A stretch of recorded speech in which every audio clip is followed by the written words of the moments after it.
What is up, gamers? Welcome back to the Omega Metroid podcast. I am Dak.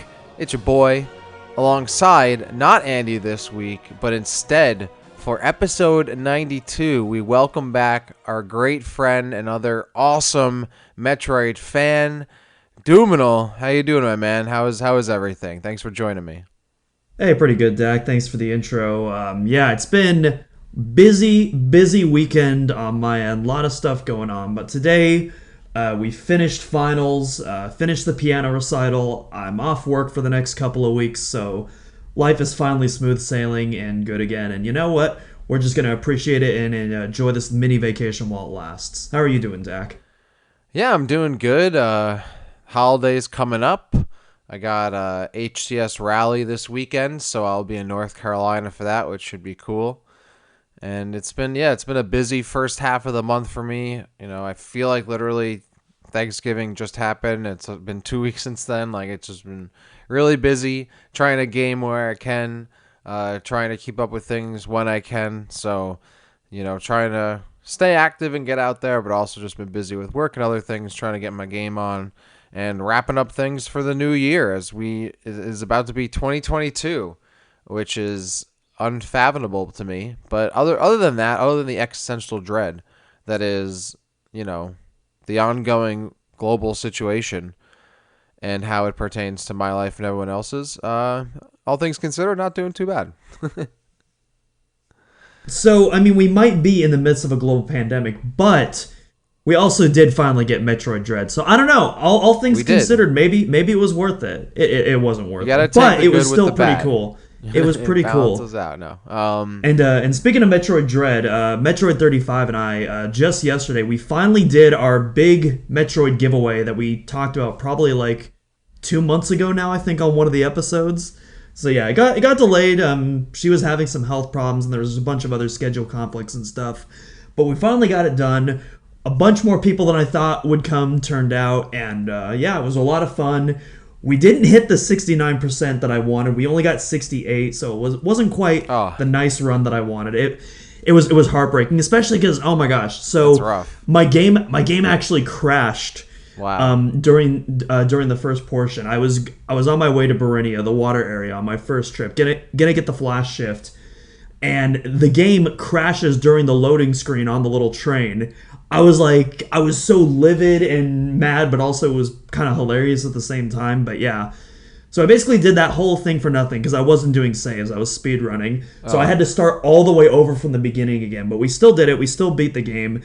Still gave away all the merch, the games, the special edition and whatnot. And overall, it was just a lot of fun, as stressful as the whole event was. So yeah.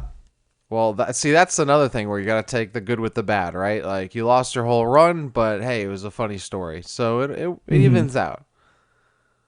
Yeah, hopefully Mercury Steam patches that up in the next Dread update for sure. Oh, yeah, among other things, for sure. But yeah, I'm glad everything went well, and that at least you made it to 68%. Hey, that's a feat in of itself, and I've been seeing you putting some more practice in speedrunning, so I'm glad that things are going well in the Dread front for you and the stream too. So yeah, that's good. Yeah, previously before this, Zero Mission is really the only Metroid game that I like speedrun, because most of the other Metroid games, I like to take it slow. I like to get engrossed in the environment and just, take my time with it. But Zero Mission and now Metroid Dread, man, I love just going as fast as I can. Sonic speed and everything. It's just an absolute blast with the movement mechanics. But we already pretty much talked about that. During our definitive ranking episode. I was gonna say, one thing I wish I was able to speed run through were the Game Awards, because wow, cue the laugh track. So yeah, this past when was it? When was it? It's already kind of. I think it was a Thursday, because I'm pretty sure that Thursday. Yeah, because I was working all day that day. Yeah. So this past Thursday we had the Game Awards. Obviously, everyone says they're not tuning in, but then everyone kind of tunes in anyway. It's cool to say you're not tuning in or following it, but everyone kind of does because you want to see what happens. You do. And we talked about it. We had some speculation, myself and Andy, and I'm sure a bunch of us on the show, Discord as well, talking about whether or not Metroid was going to appear. Was Dread going to win an award? Was Dread going to win Game of the Year? Were we going to get a Metroid Prime HD or Prime 4 or something announcement, or even anything from Nintendo at all? So it's safe to say that I would say most of us, or at least many of us in the server, and certainly myself, and I know Andy was, and others, we're tuned in to see what would happen at this year's Game Awards. So, with all that said, Andy is away today. He said he was busy, and we have a mapping Metroid in the works, I believe. We have another inspired by Metroid in the works. We have some other Metroid episodes for Dread, for Prime, and others in the works for the rest of the year and for 2022. But before we get into that, we figured why not we talk about the Game Awards. It just happened, so myself and Doominal are gonna chat about that. How did Dread do? What else did we like about the show? What we didn't like about the show? Stuff about Nintendo not announcing really anything, etc., etc. So if you tune into the Game Awards, well, hey, this is the episode for you. So I think we should kind of kick things off, I would say, because the most important thing as far as we're concerned was one particular thing, and that was Metroid Dread actually winning an award at the Game Awards. They won specifically I believe the best action adventure game was Metroid Dread's award. Yeah. So that's all. First off, I mean, hello, clap, Metroid Dread winning an award at the Game Awards. So that's a big W right there. What'd you think about that? What was your response? What was your reaction, your emotion? What were you feeling in that moment?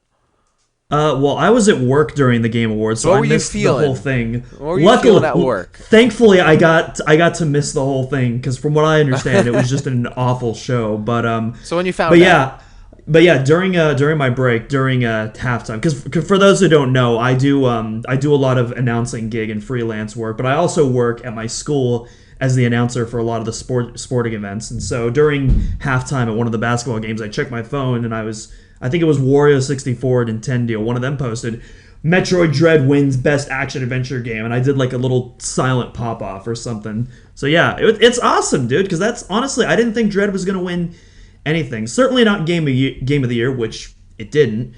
But yeah, I didn't even think it would win Best Action Adventure, and so seeing that was just a really nice surprise, and just even though it's the Game Awards and no one really cares about it, it feels validating. Like, this is finally Metroid being recognized, the Metroid series being recognized, and it's all being spurred because of the hype from Metroid Dread. And so, yeah.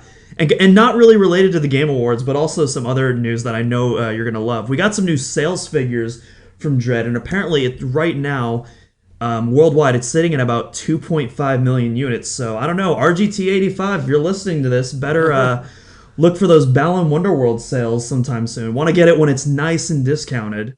Yeah, I saw a bunch of people posting about that today, which obviously bodes super well for the game, for the series, and I think that's kind of what the win at the Game Awards does as well. I was kind of talking about that on Twitter after the fact, how this definitely feels like Metroid is becoming a bit more mainstream, a little less niche, like it was just slowly but surely.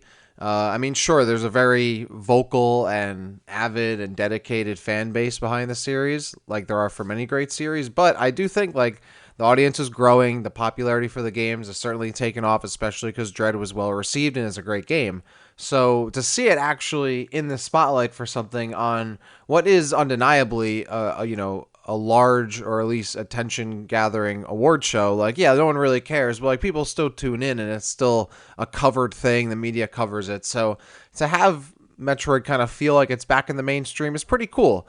So it was nice to see like, oh, hey, it actually kind of did hold its own on other big games, and Metroid winning something big is really awesome. Having a part of the orchestra as being one of like the Game of the Year candidates and whatnot, like that, all of that real felt like as a fan, I'm like, hey, like, Metroid's actually, being recognized here in some kind of way for what it's worth. I think that's awesome. Yeah, it's not just a 2D game versus a real game. It's a Game of the Year nominee and the winner of the Best Action Adventure Game now, sitting amongst a handful of other really good contenders as well. I think a lot of people downplayed, in my opinion, like this year in terms of game releases. Like, yeah, it wasn't the best year, but there were a lot of really good releases in my opinion. And you know, Hmm. even though like I mean, if you go last year, I don't think Dread would have been nominated, but like even this year, there were a lot of really stiff competition that a lot of us were unsure if even Dread was going to be nominated in the first place. So to get that plus a win, I just think that's awesome all around. Well, that's the thing too. Is I mean, especially myself, and I'm sure there are others where I was more so thinking about whether or not Dread would even get nominated as a game of the year, and then whether or not it would win. It didn't. I actually didn't even really think about whether or not it would win something else. So Yeah, the Action Adventure Award was awesome because it was one like, okay, no matter what happens, Dread got something, right? They got a dub. But at the same time, it was also unexpected because I mean, unexpected in the way that I wasn't even really thinking about it at all. It wasn't even really in my headspace. So when Metroid won that, I was like, oh wow, like that's awesome. That's a pleasant surprise. And now it even further makes me feel confident that Dread actually might have a chance in the Game of the Year. That said, yeah, it was still stiffer competition. I think people wanted to lead on to going into this, but to even have it in the running as being a nominee and an award winner from the show, that definitely speaks volumes about the game and how people felt about it. absolutely. Couldn't agree more. Yeah, so that was really awesome. I was very happy to see Dread win that award. Of course, it also got nominated, as we said, for the Game of the Year award, which it did not win. I believe It Takes Two was the winner of that. So, which is Yeah, another Joseph fantastic Ferris's game. game, Yeah. So, I mean, that's again like, AK, aka F the Oscars guy, yes, which I absolutely stand. I I love Joseph didn't know Ferris. that was his game. So when he won again, I was like, wow, no way. Like I did, like he got, I was like, whoa, it's that guy. Um, at first I almost thought it was like a gag, like of course it would be him, like, or he's like, doing like he's getting up and like, I don't know, trying to take tension away from someone, but it was actually him. So like that, that's great. That's one of those things you can't like write, like that kind of it's Hmm. full circle. I think like that's so Game Awards, like it's almost very fitting and perfect that he won. As much as I wanted Metroid Dread to win, uh, how can you not want to see how it played out? Like that was perfect. So I was very happy about that. Yeah, but Dread didn't win the Game of the Year award, which I think most people would. I don't think. I mean, I'm sure some people thought that it had a chance of winning. I think most people would agree that like it didn't have like a super strong chance of winning, but the chance was there. But to just be nominated was something that I think not many people were even sure of there. So to have it actually nominated, again, just like the Action Adventure Award, a pleasant surprise, and I think like that's again really huge. How much like depth I guess Dread had in terms of the event, how much it was involved in. Yeah, pretty much agree there. Like after like once it was nominated, after that I was like, okay, you know what? We're done. That's all I needed. Mm-hmm. Anything else at this point is just gravy. It's just whipped cream if you ask me. But yeah.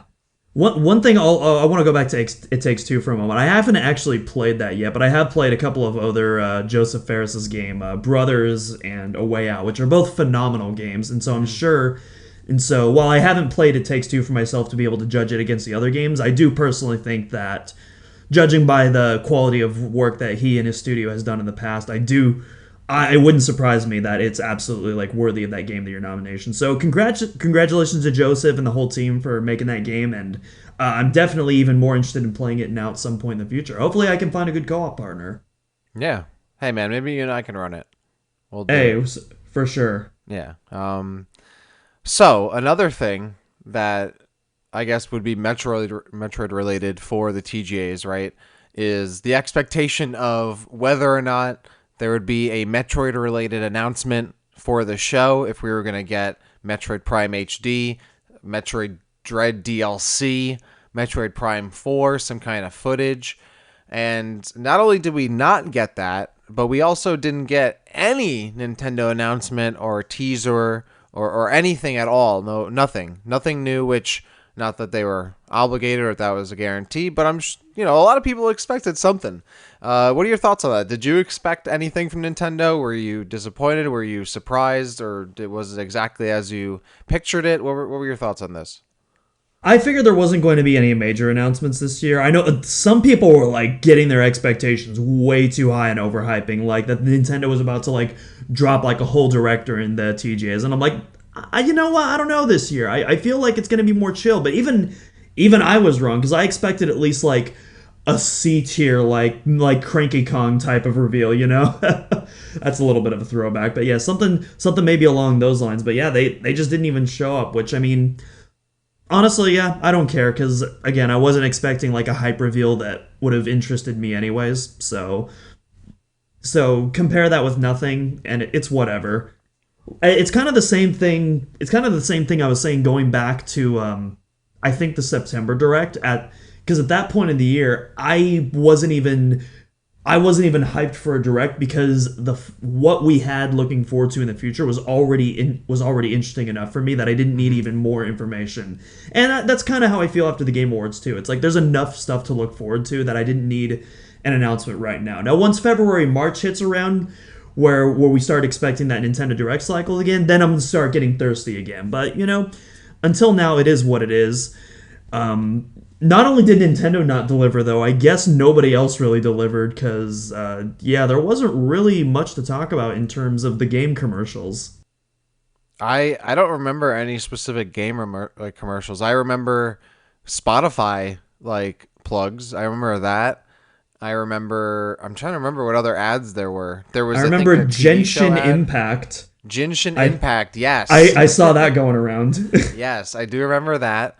The Marvel lady that came out, that is, I don't know who that was, but she was supposed to be a character from one of the Marvel shows, I think. She came out with the eye patch, or maybe she didn't have an eye patch. I don't remember. There was that. I don't even know what that was for, to be honest. That kind of happened. I was so confused. This I don't show is remember so anyone. long. There's so much like happened and didn't happen. I It didn't kind hear of anyone talking about a Marvel character. I'll have to was look it a that Marvel? up. Someone came out. If whoever watched it, definitely you know what I'm talking about. This lady came out and she was acting, and I think it was from a Marvel show or some kind of comic book show. So let me know in the comments or on Discord or Twitter what I'm talking about, and you won't win anything, but you will at least help me out here. But that happened. I would say overall, I didn't really expect anything from Nintendo. Like, I know the episode before the TGAs, I was like, yeah, Metroid Prime, we're gonna see it. But like, I'm just kind of like, I didn't really mean it. I wasn't. I was just joshing. Like, I was just memeing. Hmm. A pie in the sky thing. I was trying to put it out into the atmosphere. I was trying to put You're that trying to energy out. manifest it. Exactly. I was trying to speak it into existence. So in that way, I wasn't really fully committed. I'm backpedaling. It is what it is. What are you gonna do? I got the mic. You don't. And I would say that overall I didn't really expect anything from Nintendo. I did think it was funny how people were like, "Oh, Reggie's here." Doug, what is his name? Doug Bowser. Doug Bowser, Doug yeah. Bowser's here. Like, they must be announcing something. I'm like, I think they're there to read their award and accept the award, which is what they did, right? Like, I think it's so Exactly. funny Yeah, how Reggie Reggie's there just like he was last year yeah, because he and Jeff are really good friends and mhm, gamers love him. So he presents stuff. And yeah. then Doug Bowser's there because spoiler alert, a couple of Nintendo games were nominated for the Game Awards. Yeah, like I Makes think so. I saw people talking. I'm like, Doug Bowser's there. Like, he has to be doing something. I'm like, he's at the event like anybody else, and he's accepting an award. Like, that's what he's there for. He doesn't have to be doing another thing.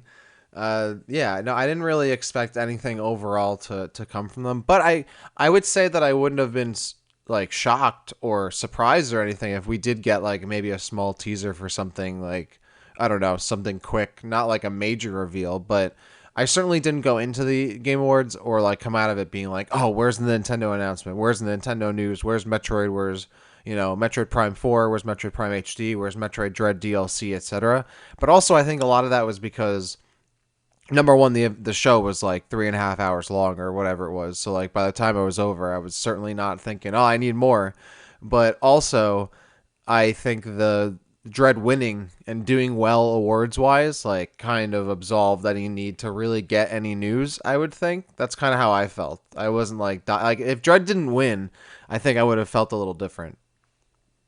Yeah, I think it also helped just because I was at work, so I wasn't really thinking about the awards. It was more just scrolling through my phone on my breaks and just checking for updates and just be like, oh, nice, Dread 1.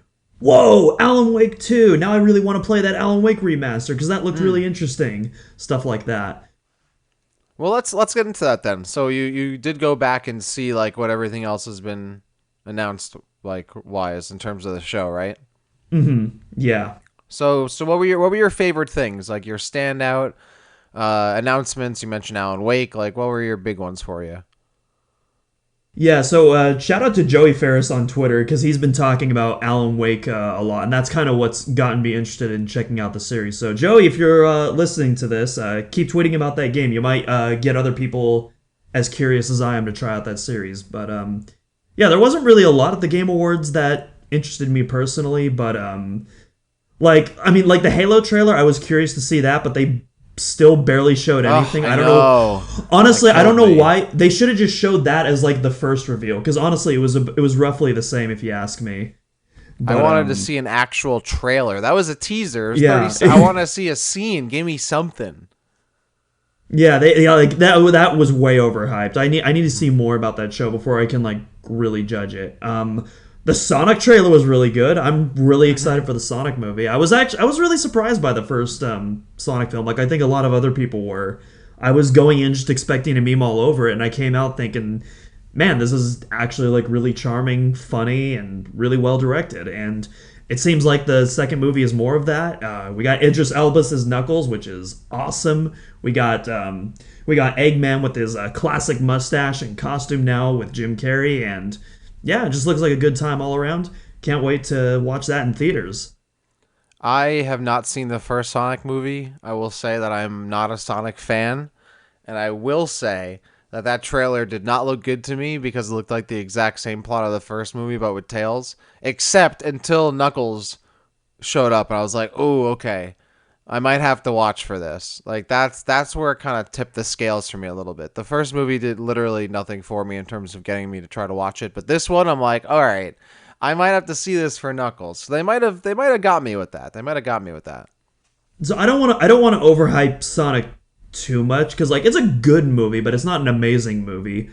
And I know this isn't a low bar, but personally, I think Sonic the Hedgehog is the greatest video game movie ever made. Which again, super low bar, Whoa. but I do think it's worth Super noting Mario that. Brothers movie, man.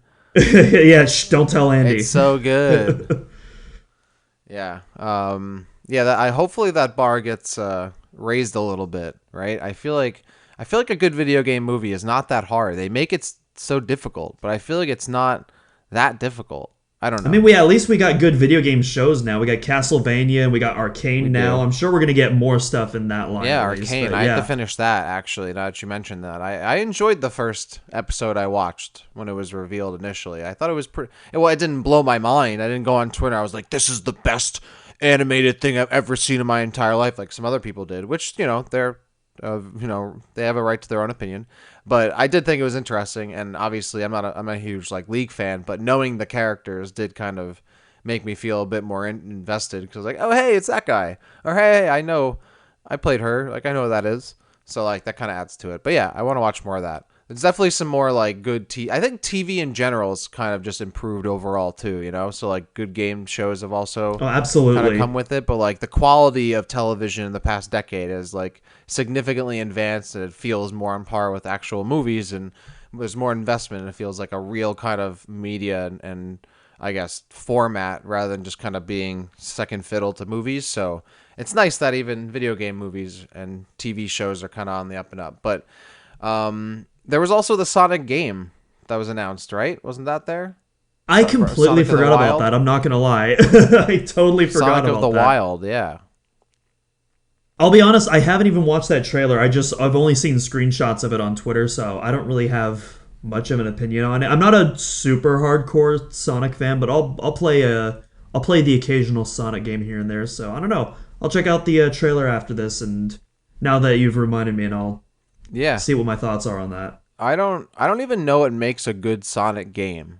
You know what I'm saying? Like I Yeah. feel like no one like Sonic fans, I don't know. I don't know what Sonic fans want out of a Sonic game. Like do they want just like the 2D Sonic or like more Sonic Adventure Battle 2. You know, like I don't like. Does this a game Well, that Sonic there's so fans many want? different types of Sonic fans. Like that's the thing. Like Like I don't know.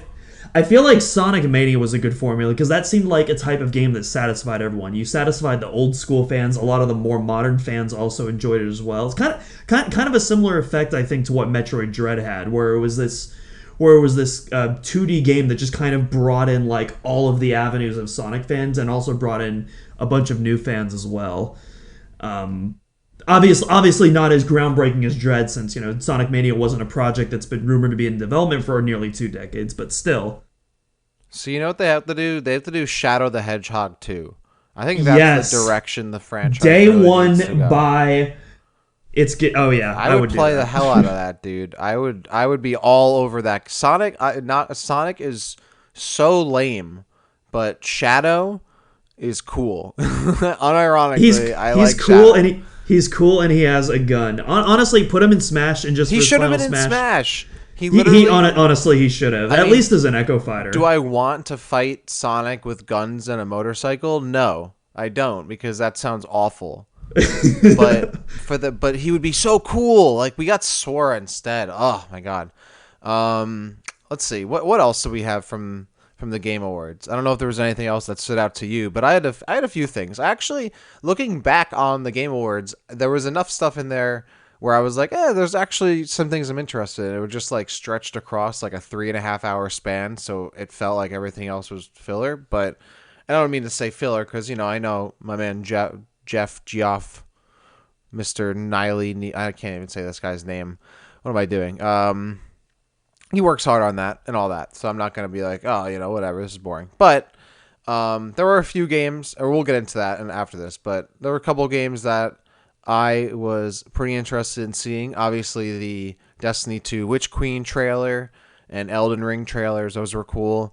Honestly, I'm not a huge fan of live action stuff in that kind of way. Like Halo Infinite did a lot of that recently, where they do like live action scenes of like just a random person like talking about like the cool stuff that's happening. I'm like, get this normal human out off my screen. Give me the cool stuff. I want sci-fi power armor. But I thought it was all right. It was cool because like I'm already excited for Witch Queen, so it's like I don't need any more. I didn't see anything that was like completely new. I remember you also said you were hyped for Warhammer. Yeah. I was about to say so those are the two games that I already knew about, but Space Marine 2, that looks awesome. So any Warhammer fans out there, you might have played Space Marine like I want to say a decade ago, like 2010 is I think Space Marine time, and I never owned it, but I knew what it was, and I never played it, and I wasn't like a PC gamer back then. But this game looks sick. Like, oh my god, this game looks so cool. The trailer was awesome. It's like a third person like brawler, a third person shooter, has like the awesome big dudes in the mechs. They're destroying it. Like, it looks so cool. The cinematic was sick. The gameplay looks absolutely amazing. I'm always a big fan, even if I wasn't like necessarily like a big fan of whatever the franchise, the game back in the day. Whenever I see something like kind of come back and seeing people excited for that, I'm like, that gets me excited. So I think that looked really cool. I'm not sure if you saw that, but Space I Marine haven't 2, seen that trailer yet. definitely No. recommend. Obviously, I was like watching it. I'm like, oh, StarCraft. I knew it was Warhammer, but I was like, it just looks to me like Terran dudes. Anyway, so that was cool. Yeah, we talked about the Halo TV show. Definitely want to see more of that. I'm not turned off by it just yet. I'll say that. I'm still hesitant, but nothing so far is telling me like it's going to be horrible. My hopes are not dashed just yet. You know what I'm saying? Like, I haven't seen enough of it where I'm like, oh, this is not looking good, which maybe is why we haven't seen a lot of it. You know, maybe that's why they only show us 30 seconds, because those are the only 30 seconds they could get. They're like quickly like, oh, all right, it's over. And we don't really know how bad it looks. So I don't know. I hope Chief's in it a lot. I really hope that he doesn't someone brought this up. I don't know who it was, but he was either on Twitter or someone was talking to on Discord. I don't remember who it was, and I'm going to be mad now that I forget. Maybe it was a friend of mine. But anyway, how I hope that the show is not like, okay, Master Chief is in like a scene by himself every once in a while, and then like the main story happens.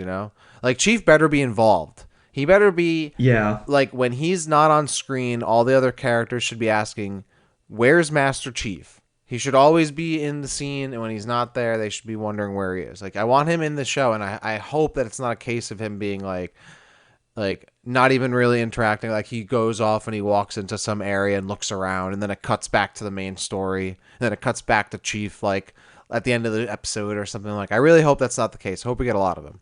Well, I feel like, and I mean, I could be wrong here. I feel like it's going to focus on Chief. It seems like he's going to be the main character That's of what the it show. seems like. That's what they want you to think. But do we Yeah, know that? exactly. Do we know for sure? That's what I'm wondering about.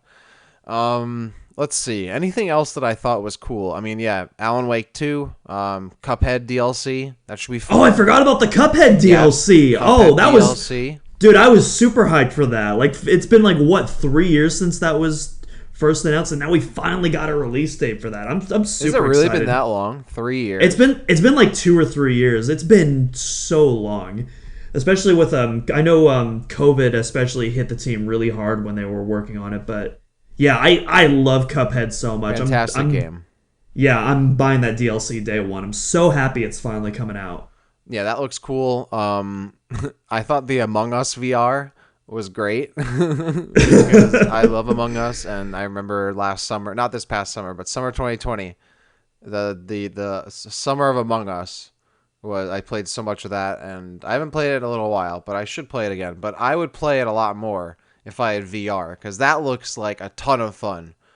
I don't know. Yeah, I was about to say I'd be more excited for this if I actually owned a VR headset, but it's Yes. just it's too much of an investment cost for me for something that I don't think I'm going to use that often. Really, the only thing that's like really pushing me is Half-Life Alyx on like the VR, but like otherwise, I don't know. I feel like I need to see more stuff. I need like Halo or Destiny in VR, and I'm in. Let me get behind. Give me the wheel of Metroid war Prime here. VR, and I will Yes. not stop talking about it.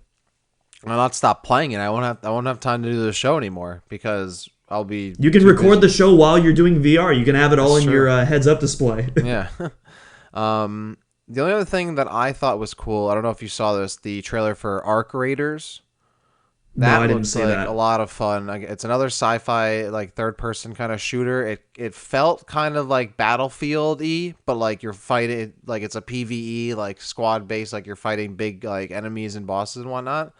The graphics looked incredible, especially in motion. Like it looked really good. But like I definitely recommend watching the trailer because like it had this like fun kind of poppy music to it, like juxtaposed with this like intense sci-fi action. And I don't know, that stuff like really gets me. Like I just am immediately like any kind of like contrast in that kind of way, like harsh contrast of like music and visuals, like with sci-fi, like that Yeah. immediately stands out to me. So like that I thought it looks a lot of fun. It looks like sick in motion. Music was cool. I love the theme and like the aesthetics of the game. And apparently it's going to be like a free to play PvE game. So I'm like, yeah, hey, I'm not paying any money for it, I'll try it out, So, but it looks like a lot of fun. It looks really good. So I was actually surprised to hear it was a free to play game. So I'm interested what the goal or objective of the game is, what the overall hook is going to be. But I definitely recommend checking that out and the other games I mentioned because those trailers are pretty fun. Yeah, I mean, if it's free, I may as well at least like Yeah, play a couple matches, see what that's like. exactly. So yeah, I guess that's overall what I kind of took away from the TGA. And that's the thing, is that's what I was saying kind of before I went through my list real quick, is that I mentioned a few things there, but it wasn't too much. I mean, it was maybe 8 or 9 things, and that was what, over the course of a 3.5 hour show. So like, I don't know, this was like I don't know, did you end up like watching the whole VOD? Like Oh no! Oh, no? absolutely not. Okay, No. yeah. I wouldn't have done that either. But I did watch the whole thing as it was airing. Even the pre-show, I think I watched. I don't know why, but when you're kind of sitting there and watching this, you're just like, man, on one hand, it's like, I'm happy that the show has kind of gotten bigger. I'm happy that a lot of sponsors are involved, and I'm sure it takes a lot of sponsorship and kind of, outside money to make the event happen at all, which is probably why you get so many ads and sponsorship plugs and all of that. At the same time, that the show is so long. There's so many ads and awkward moments and like long drawn out segments of shows. It kind of makes you wonder, like, is there a better way to do this? Like, could this actually like be a better production or just a better award show overall to make it like actually a little more legitimate? Because it still has that kind of like PRE, like not really real a weird like award show kind of feel to it. Yeah, I don't know. I'm wondering if maybe they'll ever kind of change the formula, but I'm sure that they're kind of happy with the viewers, so maybe they won't. Yeah, I was gonna say probably not because they get more and more viewers each Yeah. year, and so I mean, if it ain't broke, don't fix it. I mean, it doesn't matter how many people complain and moan on Twitter. If the fact is, at the end of the day, if they're getting the viewers, they're making the profit. They're gonna keep doing it. So yeah, if you want it, the best thing that you can do if you don't like the direction the Game Awards is going is just to not watch the Game Awards and just to check out the highlights on Twitter or YouTube or something. Yeah, it's kind of weird because I feel like now the like video games don't really have like their own big legitimate award show. You know, like Yeah. so it's like what like you can not tune in, but like what else is there? Like there isn't kind of a more authentic like real award show that doesn't have that kind of veneer to it that the TGA does. But at the same time, like again, like the TGA is a big production, it's a whole big thing. I'm not trying to like knock it entirely because it's certainly not easy to put together, I'm sure. And I'm sure there's certainly good intentions behind it.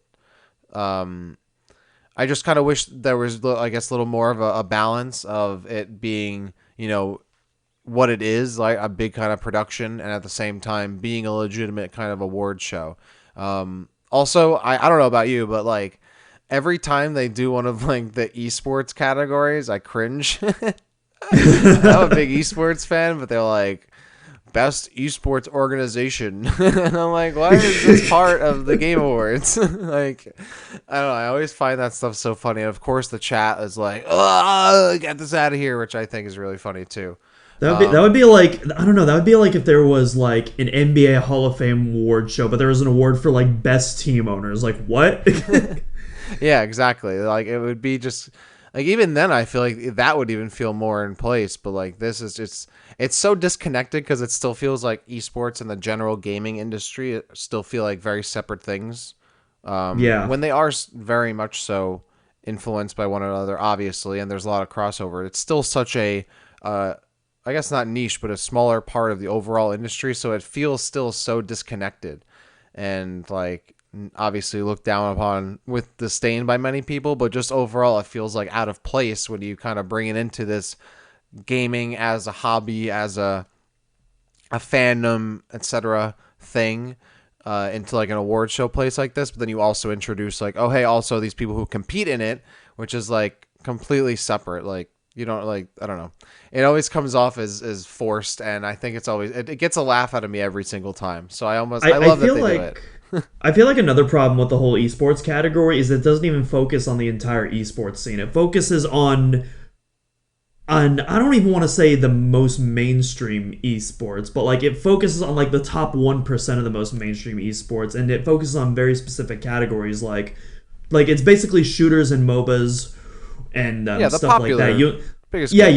you'll never see like a fighting game stuff like ever appear like the esports thing for Game Awards. Even though Yeah. like the fighting game community is like really, it's gotten bigger than it ever has, especially, with Smash Ultimate obviously, but like even beyond just that, like I mean like Guilty Gear Strive, like Guilty Gear like was used to be this super niche franchise, but like now like it's not cranking out like 5 million plus sales, but like it's bigger than it's ever been, and its whole the branding is more recognizable than it's ever been, really.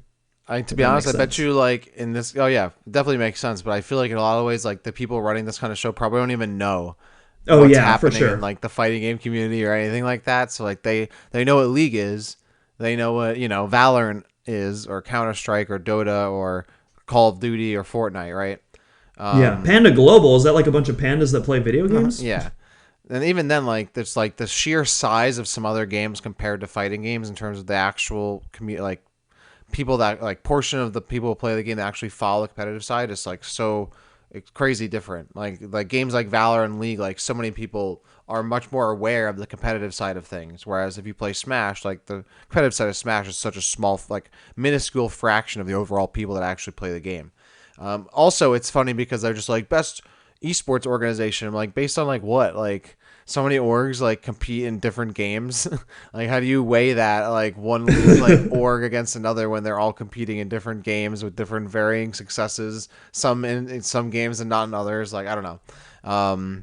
And they do like best controller player, best like mouse and keyboard player. Like what? Even like who is following this? Like what is like it was like between like a COD player and like Mango. And I'm like, this is so this like your apples and oranges right here. Literally apples and mangoes.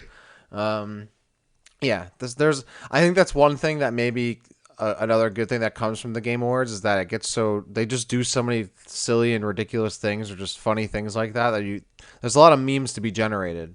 There's a lot of like good stuff like some I diamonds in will the say rough. that Game Awards memes always deliver Yeah, every they always single deliver. time. Yeah, I don't think you'd have as many memes if it was condensed and more focused and more serious.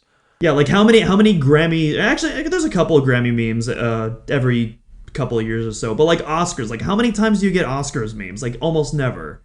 I think But we're like also hitting like a meme saturation though. Yeah, you're right. Like there are almost no Oscars memes because the Oscars isn't funny to laugh at. It's just like you want to ignore it. But this is funny to laugh at. Yeah, absolutely. Although I will say there isn't hasn't been anything that's been amazing as either Joseph Ferris, we mentioned this earlier, F the Oscars, and of course the one of my all-time favorites, the Schick Hydro bot. I don't know if anyone remembers that. That's another throwback. That is a Wow. certified hood classic in my opinion. That's lore. That is Game Awards lore right there. It'd be really good if someone at the Oscars was like F the Game Awards and no one there had like any idea what they're talking about. Like that would just be crickets in the crowd. that'd be comedy. Like that's good material right there. That's why you should win an Oscar, and whoever would think about that would probably be up there to do it. So And then one of the actors would get in a Twitter war with Joseph Ferris. Oh man, you'd love to see it. exactly. See, this is why they do the Game Awards because of stuff like this. And I'll be honest, like yeah, maybe it could be condensed. Like it's maybe it should be 2 days. I don't know, could trim it down, but no, like it does feel like it can be like long in the tooth, but there's a lot of stuff going on, and I feel like if you take it for what it is and you just kind of look and try to get something out of it, maybe it's not that bad, right? You find a couple games you might be interested in. I don't know. You watch something on the side and you keep it muted most of the time until you see something interesting, or maybe you keep it on just for like just I don't know to the sheer indulgence of listening to the Game Awards for 3.5 hours. By all means, it's certainly a discipline, but I don't think it was that bad this year. Not gonna lie, I feel like I've had worse Game Awards years. I don't know. I mean, there was Cranky Kong in Donkey Kong. There was. Oh my god, that was when Joel McHale was hosting with Jeff Keighley. Oh man, that was Now that that was a guy bad job. sucks the energy out of a room. Like that dude. I feel like every time he hosts something, it's like he never wants to be there ever. I'm like, man, I would, I'll do it. Like, if you don't want to be there, man.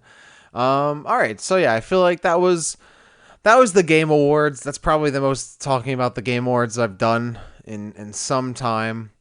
Yeah, no, congratulations to Metroid Dread for winning Action Adventure Game of the Year, which is huge. Not and Game of the Year nominee, and like you said, the sales for the game not doing too bad. I definitely think like we're gonna be hitting a new golden age of Metroid, right? Like I feel like obviously Nintendo's not making decisions based on whether or not Metroid wins an event like an award at the Game Awards, right? But I'm sure they're taking notice of like, hey, it's getting more traction, it's getting more popularity. The sales numbers I'm sure they're getting are probably as good as they're expecting, if not better, I would hope. So like that would be, I think honestly, from so far, Dread might not have sold 10 million copies or 5 million copies, whatever it is, but it's getting more mainstream press. It's getting more publicity. The audience is growing. I think we're going to see a lot more Metroid down the line than just maybe, Metroid Prime 4 and a remake here and there. I want to comment on one thing. It hasn't hit 5 million yet. Yeah, I think not it's. yet. I think it's going to hit five. I think it's going to hit 5 million at some point. Maybe not within the first year, but I think within the Switch's lifespan, it's going to hit at least 5 million. 10 million, probably not. I'm not expecting that. That's for Metroid Prime Prime. Four. That's That's Prime Prime 4. 4's goal. Yep. But yeah, I think Dread is going to hit 5 mil for sure. I can see a Just the lifetime for sure.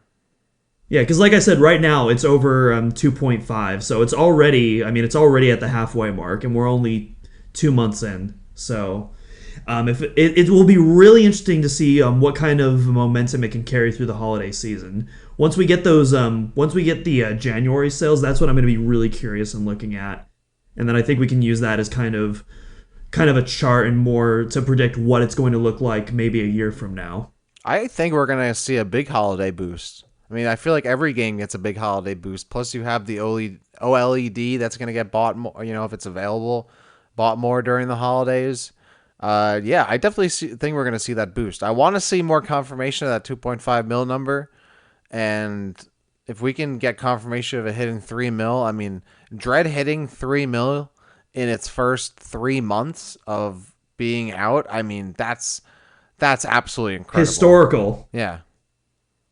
That would make it like the best selling. That would make it right. That makes it the best selling Metroid game. Yeah, I think. yeah. Right? Prime is sitting at 2.84, I believe. Wow, look at that. That's why I'm so excited to see what Prime 4 does. Because if Metroid Prime did that back in the day on the GameCube, and Dread's doing this now on the Switch, sheesh. As Prime 4, I mean, that's why I'm excited for more Metroid, because I feel like Nintendo has to be seeing that, like, all right, like people are buying. Let's get some more Metroid out there. Get some more sales going. Well, it's like finally there's been like a good Metroid release that hasn't been struck by the Metroid curse. There isn't like some underlying obstacle that prevents it. Like Metroid Prime did really good, but it was also on the GameCube. And then Metroid Prime 2 came out, but it also released within a week of Halo 2, GTA San Andreas, MGS3, and I'm Half-Life 2, yes, Half-Life 2 as well. So it just got absolutely decimated in that. And Samus Returns. A lot of people were excited about it, but it released on the 3DS right as the 3DS started to die off and everyone was focused on the Switch. Now, Dread, everyone was hyped for it. It's on an active large install base. That's the key word there. You can have a large install base. The question is, how active is it? And the Switch is still very much as active as it is today as it was when it was hyped up in its peak in 2017. And so it's like finally the planets have aligned, and hopefully this just paves the way for more Metroid more Metroid success as we get them, whether it's Prime 4, whether it's the rumored Prime 1 remake, whether it's Metroid 6, whether it's Prime Pinball 2. Let's go. Don't tell me with a good time. That is something that I dream about every night. I wake up in the morning and I look over to my side. I don't see it sit next to me, and I shed a tear. Yeah, when Prime Pinball 2 gets announced, just don't even have the Game Awards that year. I mean, we already have the Game of the Year right there when it's announced. Well, that's the thing, is that once Prime Pinball 2 comes out, it's coming out with the Game of the Year nomination and award like immediately. Like, what competition does it have? Yeah, exactly. The game gets shipped with the physical award. Exactly. All right. Well, I think we've talked a bunch about the Game Awards. We've talked about some more Metroid here and there. You've been playing some Halo there, Halo Infinite, right? How's that going? I've been playing a little bit of Halo. Yeah. You enjoying a little Halo? I've personally been playing a little Halo myself, so maybe we can talk a little Halo. Yeah, I heard you're interested in the Halos for sure. The John Halos. Yeah, I'm a big fan of my big green men. That's for sure. Undeniable. I mean, same. Between Chief and Doomslayer, I'm definitely a fan of strong, muscular men in green power armor for sure. Yes. Certified fact. But yeah, let's be honest with this. How you feeling? Where are you at right now with Halo Infinite? So I haven't played the campaign yet. I'm about to renew my Game Pass, and that's how I'm going to play the campaign. So I'll probably do that in about another week or two.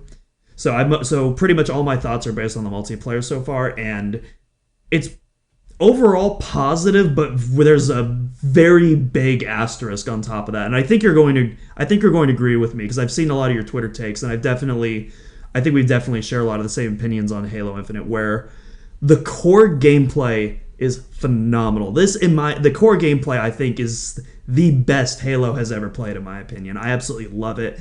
The movement options, the gunplay, the sound design, the gun. Oh my gosh, the assault rifle sounds better than it's ever sounded. The BR sounds incredible. The Needler, they fixed the Needler from the beta. It sounds like the classic Needler, but it also is more punchier and bassier. So it sounds like you're actually being like impacted by these sharp needles. Like all the presentation and the core gameplay, phenomenal, almost perfect. But there's a big but here, and I cannot lie though. The game lacks content. The monetization is crap. There's another word I want to say, but we're not going to say it on this podcast. And the customization is just abysmal. Yeah. It's the worst customization I want to say probably since Halo 2. And Halo 2, to be fair, like that was back in 2004. So Halo 2's customization back then was like revolutionary, groundbreaking. But like, man, the customization in general is such a huge step back. But I feel like we have to talk about the monetization first, because I feel like the customization and the monetization are pretty tied together. And my thoughts on the monetization is, okay, I get it. The multiplayer is free to play. So I understand, they got to charge for the cosmetics and all that to get their money back. But Halo Master Chief Collection already set a precedent for free battle passes and shop items that you could get without using real world money. I feel like, personally, if you pre-ordered the campaign, or if you own the campaign, or if you have Game Pass, you should already get all that for free, because Master Chief Collection already set that precedent. Even if it did, I just think that would just be the good faith way to go. But, corporations, I heard, like to make money, so there's that. They were never going to copy the Master Chief Collection, because the Master Chief Collection wasn't made to make money. They were just trying to fix it so it existed after the horrible launch, So like, after that launch, they needed to like get massive goodwill. So of course they made the battle passes free. I'm just saying, with that precedent, I understand why Halo Infinite didn't do that, but I don't like it. I don't like it, and I'm going to be vocal about it. Yeah. But going beyond the monetization is the customization, and this is where it really disappoints me, because the options, well, honestly, even the options aren't there, like if you compare it to Master Chief Collection, but compared to some of the other Halo games, the options themselves are there. But the problem is, you can't combine anything together that is outside of an armor core. So basically, the for those who armor core system is so stupid. It's so dumb. So for those who don't understand what the armor core system is, basically, so in previous Halo games, you could just mix and match whatever armor parts you wanted. You wanted a Mark V helmet with an EVA chest piece and a sniper shoulder. Knock yourself out. You can mix and match everything you want, and then select any type of custom color combination that you wanted. But now in Halo Infinite, you have different armor cores that are based off of a suit design. So you have a Mark V armor core, a Mark VII armor core. I think that's the new one. You have whatever the Samurai armor core is from the event. And all of the items and the color, and a lot of the color combinations as well, are limited to these specific armor cores. So let's say you really like the Samurai sword, but you prefer using the Mark VII armor, the new Mark VII armor for Halo Infinite's multiplayer. And you can't put that Samurai sword on the Mark VII armor. That is exclusive to the Samurai suit, which is really dumb, because Halo 3, you can put a Samurai sword on your back. Yeah, I want to use it on something else. Yeah, and like, I hate, the worst part too is that the bots are allowed to mix and match over armor. They are? I didn't even know that. So you can face bots that have combinations of armor and shaders that you can't get, but the bots have them, which I think is even more tilting than just not being able to get them. The fact that the game kind of like, oh, you can't have this, but look at it, looks dope. That's so stupid. I didn't know that. What? Yeah, that's ridiculous. I would say, the customization's so bad, and now with like coming from Destiny, I feel like I'm just so like spoiled. Like the options in Halo, I know are more grounded, but like they're so underwhelming, and the fact that I got to unlock like blue 3 times is crazy. Obviously, can't just pick your colors because you got to do shaders. Which again, I don't mind shaders if you have cool options in a lot of them, like you do in like Destiny. But like in this game, there's nothing. Um, yeah, the core gameplay, going back to that, is good. But like even when I think of core gameplay, I think of, maps. I think of game types, and like even Infinite doesn't have that. Like the maps, I think in Infinite are not great. I mean, they're good. I would like there are some good ones. There are some great ones, but they just feel so limited. Like everything's like a 3-lane Yeah. symmetrical map, except like streets. Like everything's like the big team battle maps are all in the same biome. They're like these like claustrophobic like 3-lane maps all look the same. Yeah, I honestly get. There's a couple of the big team battle maps. I honestly get confused all the time. Yeah, Like I feel like I'll be playing one of the maps, and then I'll think I'm on another map, and I'll turn a corner. It's like, wait, oh no, wait, I'm on the other I map. mean, And even when like the campaign yeah, has the same problem where it all takes place in the same biome. And, hmm other Halo games, like you have all these different places and cool different places to go, and the maps look distinct and different. And this game has like barely any maps. They're all so similarly structured and they look the same. Like, there are too many long lanes and too many angles you can hold from specific positions. Like, Bazaar is a huge example of this, where like you can just go like top mid and just take like 7 angles, and it's like you can't peek because you're gonna immediately get team fire. Like there's nothing you can do. So I'm not a huge fan of absolutely like the map design overall, because it's a shame, because there are some maps like Streets, Aquarius, I think that I enjoy a lot, but then other ones I just feel like are just too small, or I don't know. Like Live Fire I think is also good for like strongholds, but like then I'm missing like where's my King of the Hill, where's Infection, where's like all the yep, other game types. Like the fact that we like the community had to like yell at 343 for the past couple weeks just to add Slayer playlists, which should have been in the game in the first place. It's like, bruh, I don't know, stuff like that. Like really, that's part of Halo to me, is not just playing 4v4 BR starts. It's also playing big team, and it's playing all the other fun modes when I want to. At the same time, I want to be able to just play unranked with BR starts. I hate AR pistol starts. That's so dumb. I hate having to play against autos with Bloom and using them. Just let me use my BR. I don't know. Like the package of Halo Infinite is so poor compared to the actual gameplay, because it's like I really want to keep playing the game. The ranking system doesn't make sense to me. The UI is bad. The customization and monetization is absolutely horrendous. But like the game itself is so cool. It's just that the game itself is being limited in a way too. Like I think it needs more game types, needs more maps, needs more. Like the game didn't release with co-op campaign. There's no Forge. The theater yeah. mode is broken. It's like, bruh, this was all figured out in 2007. Like, I think it shouldn't be I that hard. think and I understand why Microsoft didn't do this, but I think this game should have been delayed by another year because it's clear it's still a shell. Like there's still like there's or Yeah. it's a bone and it needs more meat on the bones. It needs more time to cook in the oven still. Well, Cuz like yeah. the ingredients are there, but they're not fully formed yet in my opinion.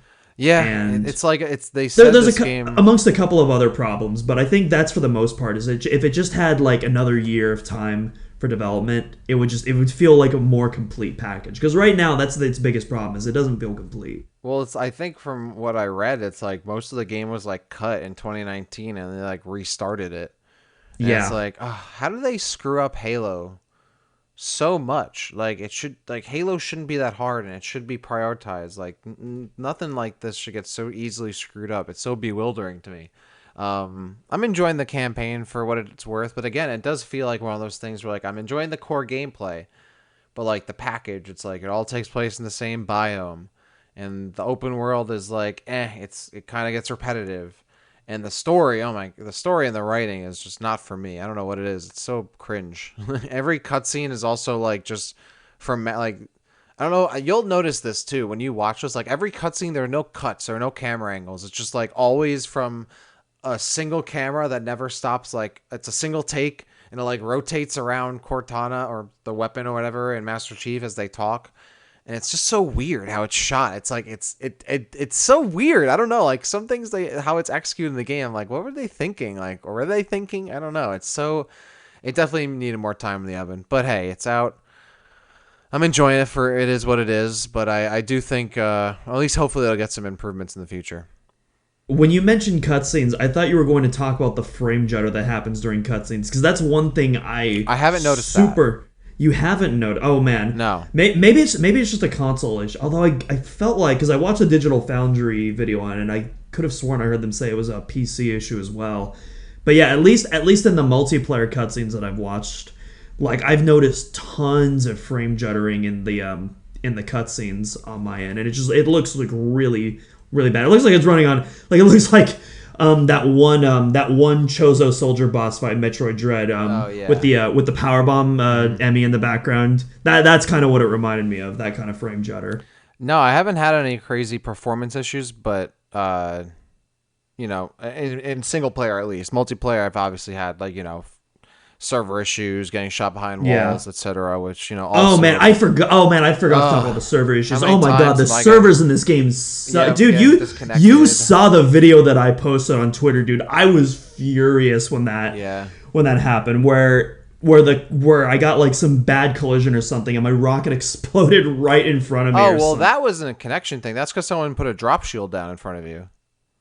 There was a drop shield on that. Yeah. Oh, is that why you were? I thought you were just mad because someone just got you hard. I would have been tight, but yeah, someone threw a drop shield down.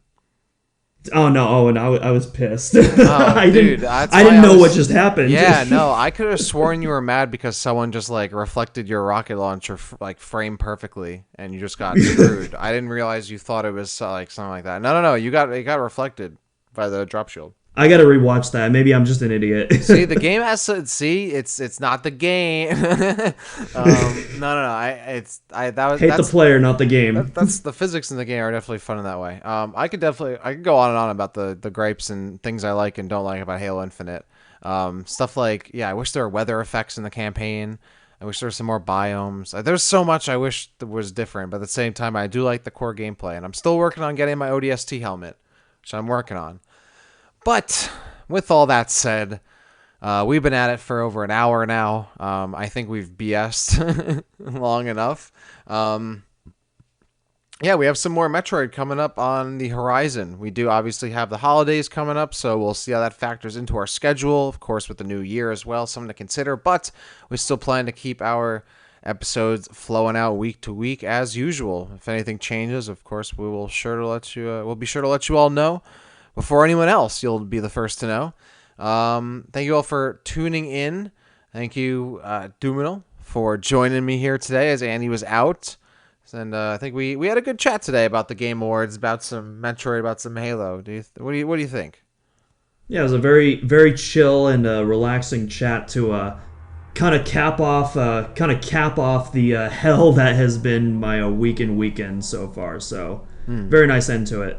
Yeah, and we'll have Andy back. Like I said, we have some more Metroid in the pipeline, some more Metroid discussion. We've got a mapping Metroid coming up very soon, and I'm sure if you all follow us on Twitter, you have a good idea of what we're going to be covering, or potentially what we might be covering. But let's just say that I'm not going to give you a hint. You got to go find it on your own. I'm not going to give you a hint, but you should be able to easily figure it out. But yeah, we have a mapping Metroid coming up. I'm sure we'll do another Inspired by Metroid. We have some more Metroid episodes coming up in the near future.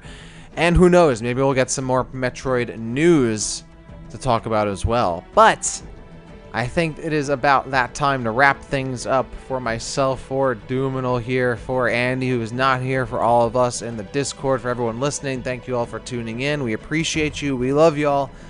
You make the show what it is. Thank you all for joining us each and every week for some Metroid. And we'll let you know when the next one's out. We'll figure out what to discuss, as we always do, but I'm sure we'll have some more on the table. And of course, we'll see you next week, as we do every single week. So thank you all for tuning in, and we'll see y'all next time. Have a good one.